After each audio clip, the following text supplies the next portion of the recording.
Good evening. Welcome to FPAC. My name is Mark Shafer. I'm speaking to the Fairfield Art Association. It's October 1st, 2003. The topic of our conversation tonight is the bridge enhancement project that's being sponsored by the County Trails Council. They've hired artist Judy Bales, got a National Endowment for the Arts grant to hire her to do some bridge enhancement for a new bridge that will be over the railroad right-of-way near Chautauqua Park. And my students at the high school are being involved with that. It's a long, drawn-out, wonderful process that we're going to outline tonight. Judy will talk a little bit first about her part of it, and we'll go into my part with the high school students, and then we'll do some back and forth dialoguing and possibly answer questions from our audience. So without further ado, Judy. Thank you for having me here. It's nice to be here again. Last spring, I gave a presentation to the Fairfield Art Association where I gave a rather rough outline of this project, because at the time Mark and I were just beginning to really come up with a plan for how to involve his students in the project, and I was also in the process of working on the enhancements for the superstructure of the bridge. This is a bridge, as most of you know, but in case you don't, I'll say it again. This is a trail bridge that will be built by the Jefferson County Trails Council. It will span the Burlington Northern Santa Fe Railroad just northeast of Chautauqua Park. The bridge is about 250 feet across. The span is about 250 feet. By law, this is required to have a chain link covering. And most of us know that chain link is not usually thought of as a particularly attractive material. So the Trails Council really did not want this bridge to be unattractive, and they were able to get a National Endowment for the Arts, what it's called a Challenge America Fast Track Grant, to enable them to hire me as a local artist to work with them and come up with enhancements for this bridge, to come up with a way to make it more attractive. And part of that grant proposal was to involve the local community somehow, to bring in the history of this community, the manufacturing history and the railroad history into the design of this bridge. So this was what the challenge for me was. And the Trails Council chose me for this project, first because I'm a local artist, and then also because for the last, I believe it's been 3 years, I've been involved in a bridge project in Arizona, a very large project involving a bicycle and pedestrian bridge that spans an interstate. So I have quite a bit of experience in this type of thing, in both bridges and in public art. When I spoke to you last spring, I showed slides of my own studio work. And just very briefly, I brought a piece of my own studio work today, and very briefly I wanted to talk just a little bit about that, just as a way of kind of giving you the whole picture, of letting you know who I am as an artist, and then how that leads into public art, how that leads into this particular project for this trail bridge. This is a sculptural piece that I have done. It is made of fencing, of discarded fencing, metal fencing that I found. That's one way that I've been working for about the last 8 to 10 years, is salvaging materials such as fencing, industrial or agricultural materials, and then forming those into biomorphic forms that are pleasing to me, that are interesting to me. And then I have this process that I've kind of just evolved into, where I take strips of fabric and I wrap every metal part, every part of the wire of the structure that I've created. And then I build up many layers of paint onto this. So I use this almost as my canvas. I use this sculptural structure that I've created almost as a canvas. And this is a kind of a marriage that I've developed of biomorphic forms and industrial materials. So that also makes my work appropriate for public art, because it's a blending of the man-made and the natural, or the industrial and the rural. Now, Working in my studio, the way I think of working in my studio is it's kind of like doing an improvisational dance. It's like putting on music and you dance by yourself, and you can make up steps any way you want to. You can move whatever way seems right to you. And that is the way working in my studio is for me. It's very expressive for me, and I can move the materials in any way I want to. Public art is like dancing with a partner. You have to take into account who your partner is. You have to take into account all these different parameters that are around the project. So what I find when I'm working on a public art project, it's sort of like my brain actually thinks differently. It's just a different type of working, a different artistic endeavor. It's just as enjoyable, but it's different. So when I undertook this project with the Trails Council, knowing that I would be working with local history, the first thing I thought of course, to find out about local history and to get visuals for that was to contact Mark Shafer, because he's such a wealth of both objects that pertain to our history and all types of information that he has in his head and all types of visual information. So that was the first place I went. And it's a nice way of saying I'm a pack rat. Well, that too. No, I'm just amazed at the whenever I need to know something about the history of this area, I can go to Mark and he'll give me much more than I ever imagined that I would need. So at this point, I'll turn this over to him and he'll give you a little bit of background about some of our local history. Off and on for months. We'd get ideas. We were trying to tie this project in with local history. And early on, we pretty much decided that the Louden Machinery Company would be a good theme. The only trouble was figuring out how to translate that into a visual form that would be workable in terms of students interpreting the theme on a large scale. Something that was creative, yet streamlined. We needed something that could be mass-produced. There were just all these variables that came into play, and we came up with lots of ideas that turned out to be dead ends. They might have been okay for one person, but as a group thing, it just didn't work out. Then along came Shana Potts, who I'd hoped would be here tonight, but I think she's a senior this year.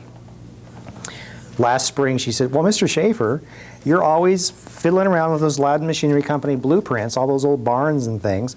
Why don't we just do blueprints for ceramic tiles along the curbs of the walkway of this bridge? And had we already talked about ceramic tiles by that time? I think we might have thought about tiles. Yeah, because I had, I had a 1920-ish Louden Machinery Company parts supply catalog. You could look at the casting number on your hay carrier that was broken and order a new part. So I photocopied that for Judy and thinking maybe we could do these kind of junk sculpture creations based on these part forms. Well, that just didn't really get off the ground. And we talked about using old railroad wheels and having those emerging from the pathway, and there were all these different things that just didn't quite click. Well, Shana's idea was the ticket. And like Judy was saying, I do have a slight pile of stuff. Whenever I come across a Louden Machinery Company blueprint, I get permission to photocopy it, and we keep those in an archive that's growing, monthly sometimes. So what we did, she and I went through the blueprints and picked out images that we thought would work. Then we had to run it by the Trails Council, didn't we? And they asked for some refinements and clarifications and yada, yada, yada. It was a long, long process. So anyway, what I had to do with my students, once we had established that, yes, we were going to do this, was sell them on the idea. Because most people don't know, if they do know about the Louden Machinery Company, they don't really know what the heck it was. The reason we tied into it was, one, it was an important part of local history. William Louden, born in 1840, made a patent, I think in the late 1860s, maybe 1867 or 68, for a hay carrier that took some of the back-breaking labor out of farm work. And over the course of the next 50 years, he invented, I think, at least 200 labor-saving devices related to the hay and dairy industry. So the Louden Machinery Company was important in terms of local industry and local agriculture, and it was also important on a national level. We have, gosh, a dozen or so Louden sites that are on the National Register of Historic Places, and I think there are potential for other sites as well that could be listed at some point. But that was William Louden. This is a kind of a funny picture because it's autographed. This was included in the 19-teen barn planning catalog that you could order. You got your complimentary autographed picture of the boss. And I'm not sure why farmers would think that was important, but it was a marketing tool. His grandfatherly face, I think, gave an air of stability and really sold the company in terms of it being a family business and real stable and apple pie and all American, that sort of thing. This is the factory building as it appeared in the 20s, which is really the Louden Machinery Company heyday.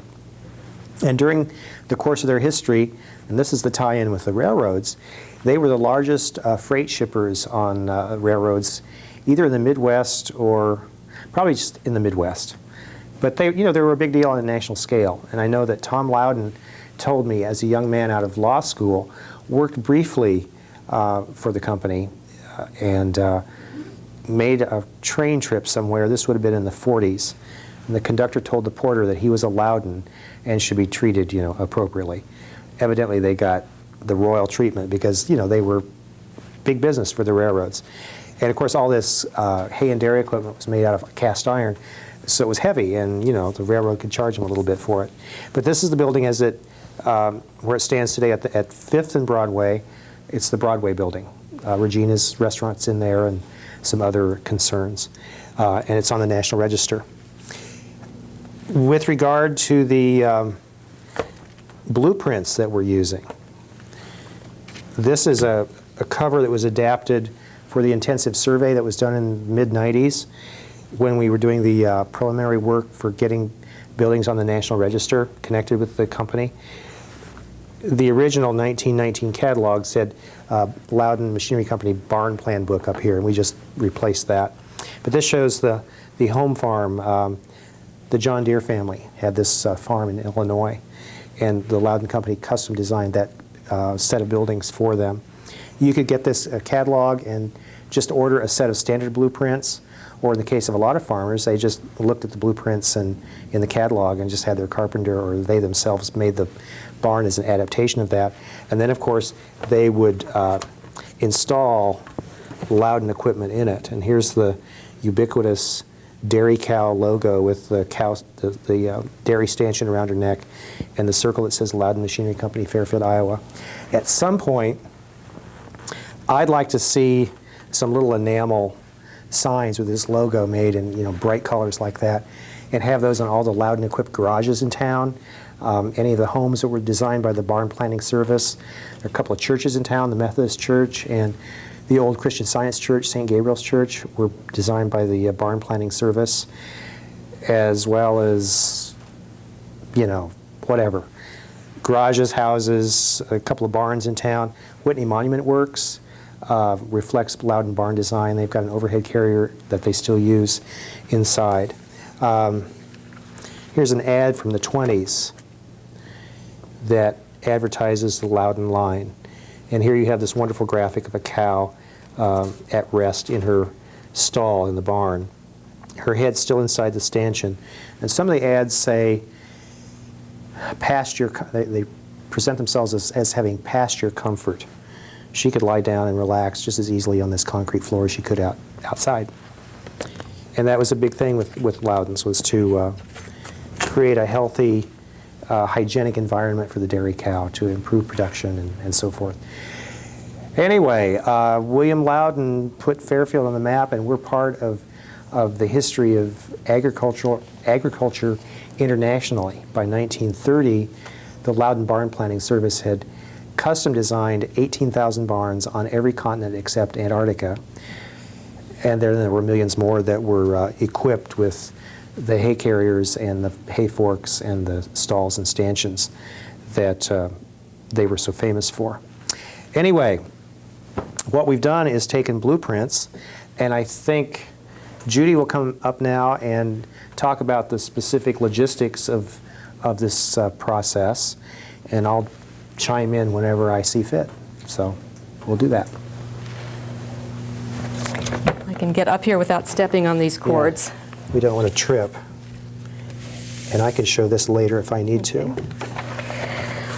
It's interesting because before we even decided to use the blueprint theme for the tiles inside the bridge, from all the materials that Mark gave me about Louden, what struck me most when I was thinking in terms of the external structure of the bridge, of designing this support structure for the chain link, the one image that really struck me the most was this image of a Louden barn that shows part of it covered as normal, and then it also shows the inside support structure, the truss structure.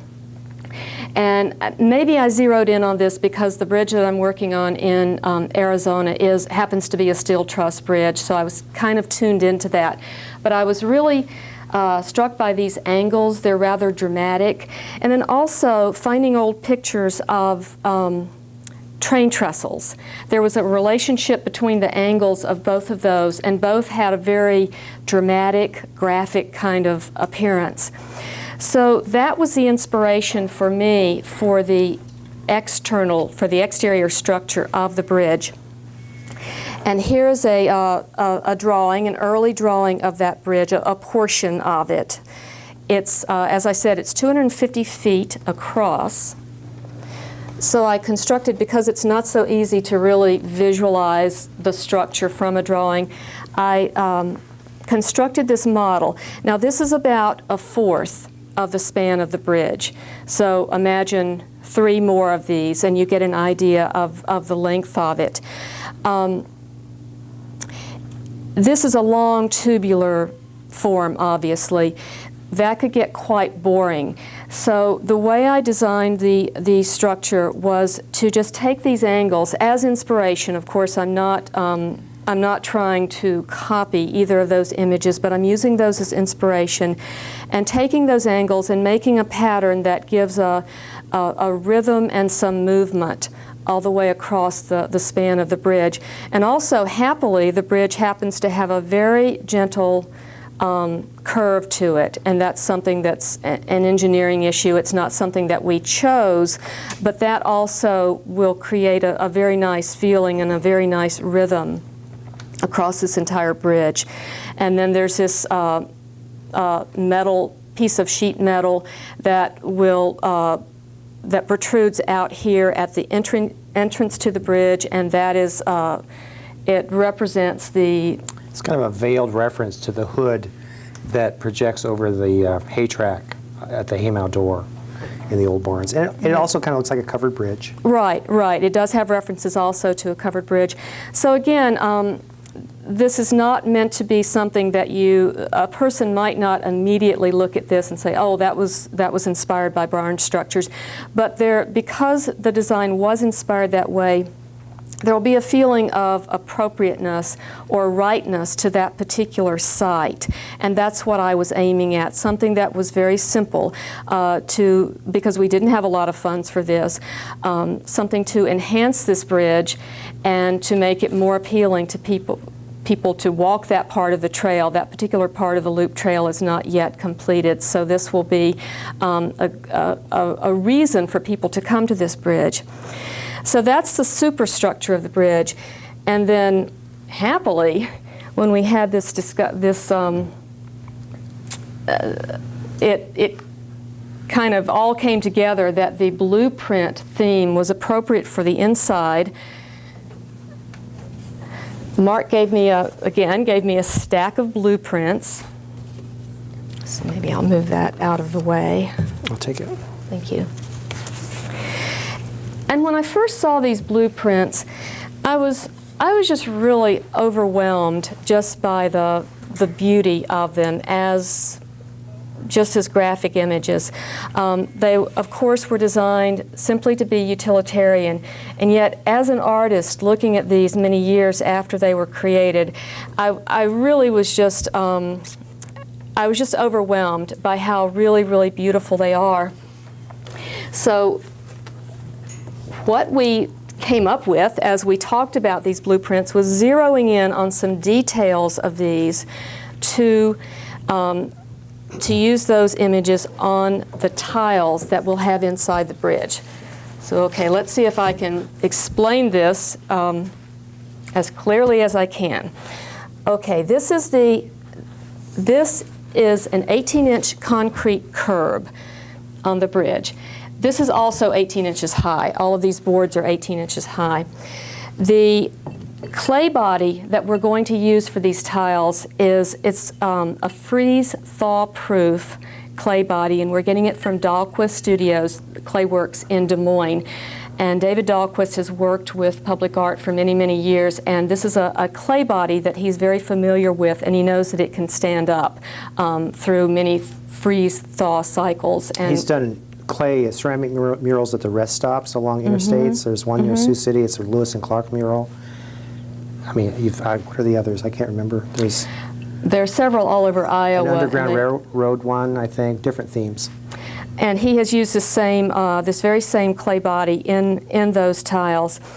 And of course, ideally, we might have chosen a white tile that we could put a blue glaze on, but as it happens, this is the clay body that we had to work with, and that's something also that happens in public art, is you can't always control everything about your project. So we were able to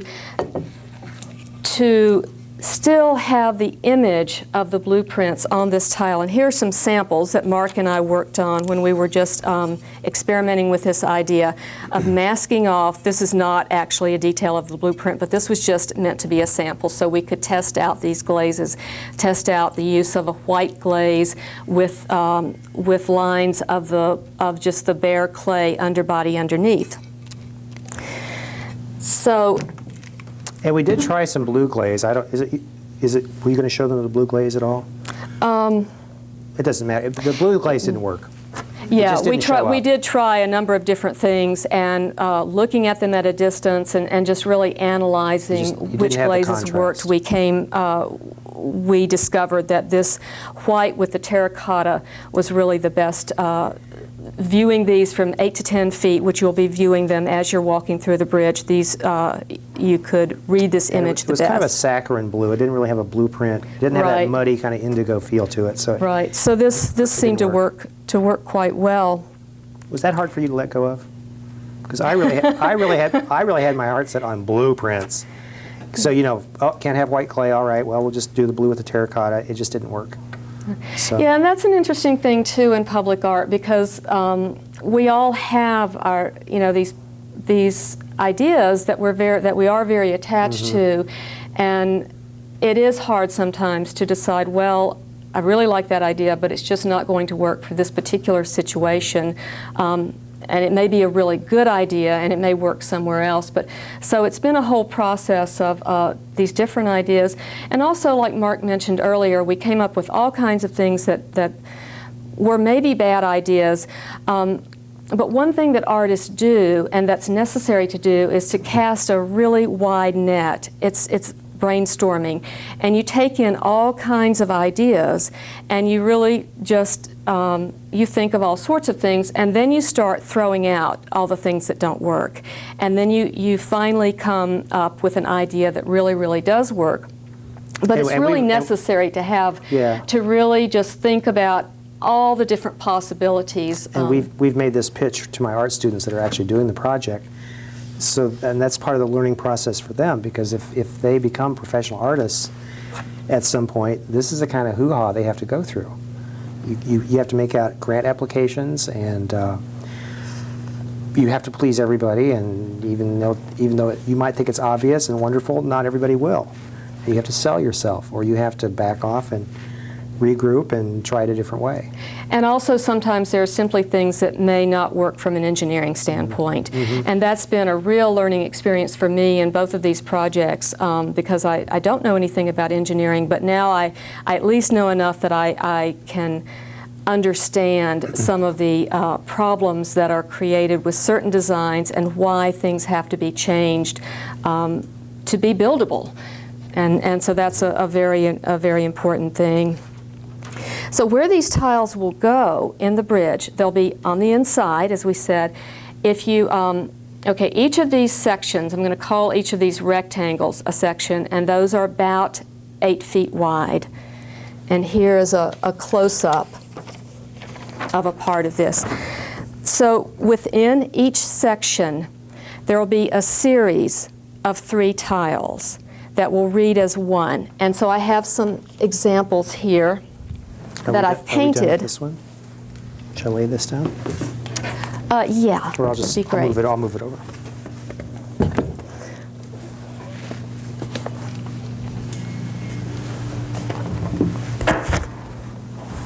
Here are 2 examples, and I'll try to kind of flatten these out so that both all of you can And see. by the way, that we'll we're have really this in the excited camera. by this project. We're just kind of, I get cold chills just every once in a while. Yeah, yeah. So the students have these little windows, these cards with windows, and what they'll do is, and they have many, many more blueprints than these. There's back to Mark being a pack rat. He has stacks and stacks of these blueprints. Each class had 26 pages of blueprints to choose from. So, but even within one blueprint, what the students can do is they can move these windows around, which is a very creative process in itself to find details, to look more deeply into one image and find details. So for instance, for this, the detail is up in this corner, and you can see here how a slight enlargement of that, and then how the 3 tiles will look together. So they'll read as one rectangle, but they'll be a set or a suite of 3, as Mark calls them. Now they're 8.5 by 11 inches, the tile is, and that's quite significant because that's a format that we're all familiar with. And one of the most important things about details like this in public art is that when you have a structure that's large, that's bigger than life, like a building or like a bridge, details give it a human element, and they draw the viewer in, or they pull the user in so that it becomes more, I guess you could say, more comfortable, because it is, for one thing, it's a handmade or hand-painted object, but it's also on a human scale. So that's very important in this, because the bridge will have a beauty and an elegance on the outside, but then there will be this wonderful surprise when the users of the trail go into the bridge, and there will be these more intimate and more detailed, but a kind of a familiar format for these images that they'll be able to see all along the interior of the bridge. It's almost like a secret garden, you know. That's something you're not expecting, and you open a gate and you think, oh my gosh, that's beautiful. Right. I mean, this is in the boondocks. This is just going to be out, I mean, just nowhere. And to come upon this is going to be really extraordinary, I think. And we'll have, there will be quite a variety. There will be, this, as I showed you, is the detail of this particular blueprint. And then on this one, I used a page of more simple barn, just the, I guess you'd call it the elevation That's a page of the barn. from one of the 19-teen barn plan books, and it just gives you simple diagrams of the different styles of barns. So like Whitney Monument Works fits its type B. It has a hollow tile foundation with a frame upper element and simple weather vanes on top. So it fits that category, which might also be a chicken house or a hog house. And in this case, rather than actually using that window form, I push some of them together, which the students will have some leeway and I'll talk about that and with an some example I creativity brought. in this. And so these are both quite simple and easily readable designs, but juxtaposed with these along the interior of the bridge, there'll be even closer details that may be a little not quite as obvious as these. And this also will give a sense of mystery and kind of discovery. I think because we'll have this context with the overall cross sections, I mean, there'll be an obvious connection, I think. Right, now, right. One of the things we were really concerned about was having variety of scale. And so when the students made their little viewfinders, I had to make 3 different sizes. So you could take this blueprint, you could think, okay, do I want to take my small windows? Is that what I want? Or do I want the big window? Or do I want the medium-sized window? And move that around. It was really a nice, flexible format.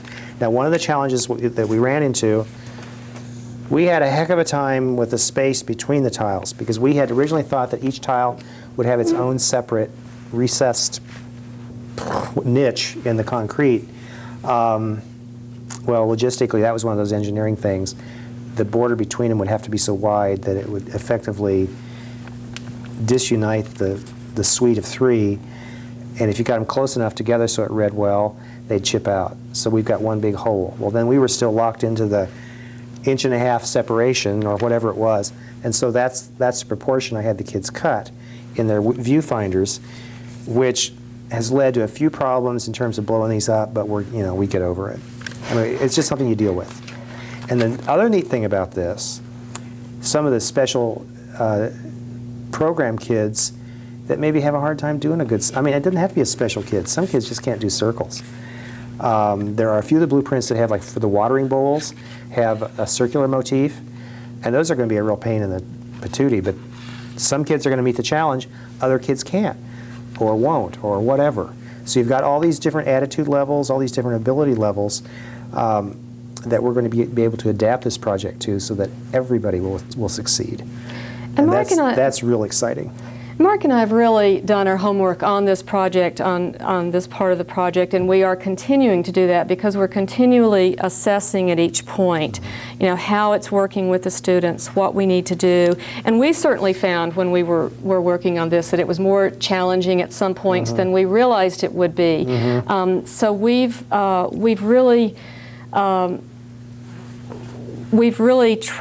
really tried out all of these different things, and we're keeping each step. We're evaluating each step of the way. And we have started this, but we're taking a break, working on something else. We made paper one day. We went from this kind of real precise, it has to be just exactly this way kind of approach to this. You tear up paper and you soak it, and you throw it in a blender, and you throw stuff in and mush it around and squash it and let it drip and drain, and it was a completely different approach. And now we're doing some freestanding mask clay creations, and then we'll go back to this. So I try to do this kind of back and forth, ebb and flow kind of thing, so that people don't get burned out. And I really found when I was constructing this little model, it was very precise work, and I really had to stop at different times and go back to my other work and do something that was a little freer and more expressive. But what I always find is that those two ways of working are very complementary, and the more precise work is better if I have that ability to get expressive and freer, and also it works both ways. So I think that the students will find this as well, that if they do take a break from the very precision-oriented work and do something a little different, then it'll be fresher when they come back, and the end product will be much better. And we do have we're taking our time to make sure that this process goes well. And originally I had envisioned, I have 2 advanced classes this semester. I'd envisioned them doing all 150 tiles. I don't think so. It's just too much. Next semester I have 4 advanced classes, or maybe it's 3, I don't know. So we'll do some this semester and we'll do some next semester. And if there are kids that did it first semester that don't want to do it again, then I'll have an alternative but similar kind of project that they can plug into. Could I show the example of the student piece right now? Yes, please. I'm going to mention that. I'm going to take Exhibit A. One of the things we specified in terms of having continuity is that we have a horizontal and perpendicular format. Obviously you're going to have some diagonals with the roof line, but some kids wanted to take their viewfinders and tip them different directions, which would have been wonderful compositionally, but I think as an overall read, it wouldn't have been as effective. I think because this is a walkway and because you have pedestrians and bicyclists going past, I think you want to have kind of a horizontal feel that echoes the horizontality of that bridge structure itself. But this girl chose, now this is a really tight detail. This is a cross section of a window, and you have a concrete sill down here, and the jamb of the window, and you've got the latch mechanism, and this little squiggly thing here it's the wing, and somehow it helps the window can tip forward, and it catches on these little notches. Anyhow, she decided on the medium-sized format, and I just had them highlight the different sections with a marker of some sort, and then they wrote their name on the back, and I had them, like this was period 6, blueprint Q. Some of them are white, most of them were the black with white lines like you saw earlier. And this, what you're going to see now is this blown up. She's not quite done yet. But we're talking this is going to be spectacular. And they won't all be like this. Some of them are just going to be bricks with a drain, just a little circle for a drain, because that's all that kid can handle. Maybe they've been sick or something, or just aren't a precise kind of person. And in some cases, like, what was it? One of them, it said,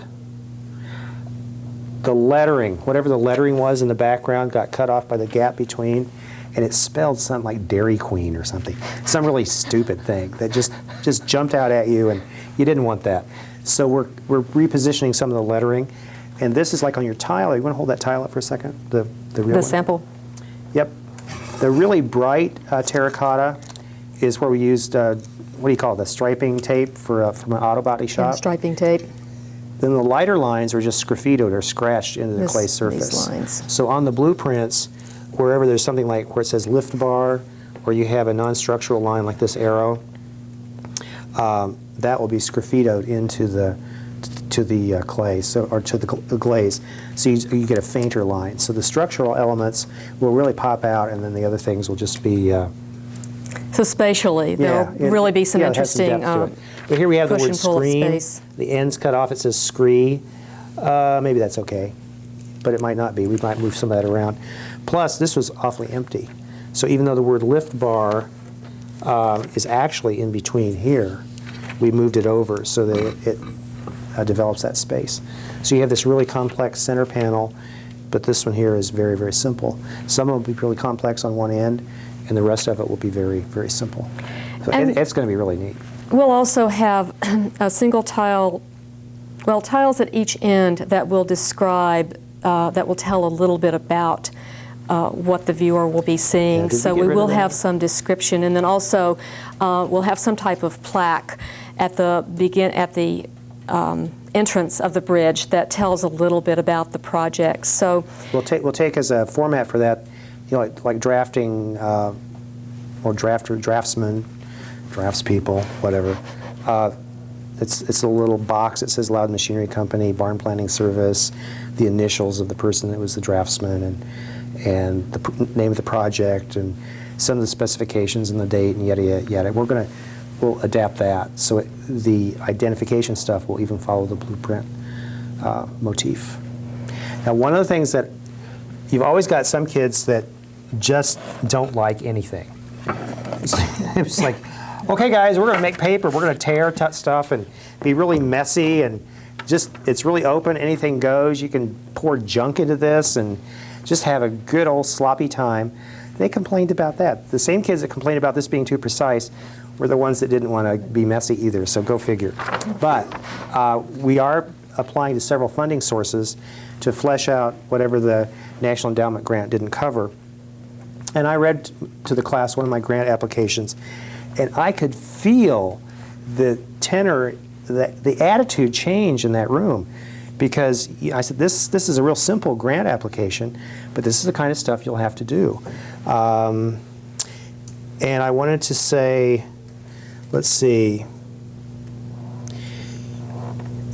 students will work with sculptor Judy Bales, overall bridge enhancement project coordinator. They will experience the process professionals undertake in developing a public art installation. They will see a professional potter's studio when finished tiles are delivered to Des Moines for firing. They will be held accountable to real-life standards of artistic excellence. Their creations will be permanent. And that's one of the paragraphs in this other grant application. And you could just hear, after they hear all this, this flowery grant lingo, I mean, you have to talk that way. But you could just see their posture change, the room quieted down. I mean, they thought, oh my gosh, this isn't just one of Mr. Shafer's stupid assignments. This is real. So that's exciting. That's really exciting. Also, I recently thought about, way back in college, one of my art education instructors, bringing up the point that sports, football, basketball, all the sports get so much attention, so much funding in high school. There's so much. And the pressure to perform at a level of excellence. And art is, I don't mean to interrupt, but art's treated like, it's like the flaky extra thing that, it's fun and it's nice and it's cute, but it's not really to be taken seriously. And this changes that to a degree. Yeah, and one of the reasons is that it's not out there. Maybe there's some exhibition that students are in or some small thing in the high school, but it's not really out in the public eye like sports are. And so that's something that as artists, I think we have a great responsibility to try to get art more into something that's permanent, that's really important to the community. And this is a way that can happen. Yes, and we're also tying in with this to sports. You've got outdoor recreation, you've got hiking and bicycling and canoeing and, railroad hobbying and whatever. So that's kind of a neat twist too. I mean, this just has a lot of layers to it that I find very gratifying. So that really wraps it up, I think, unless you have we something talked else enough? Any questions? I'm exhausted. Well, listen, thank you for watching FPAC. Look for the Bridge Enhancement Project. We're going to be featured in the newspaper, I'm sure. We'll probably do some other FPAC programs, interviewing students. I'd like to get Shana on camera to talk about what gave her the idea for this and show the kids at work and installation and so forth. So watch FPAC. Question?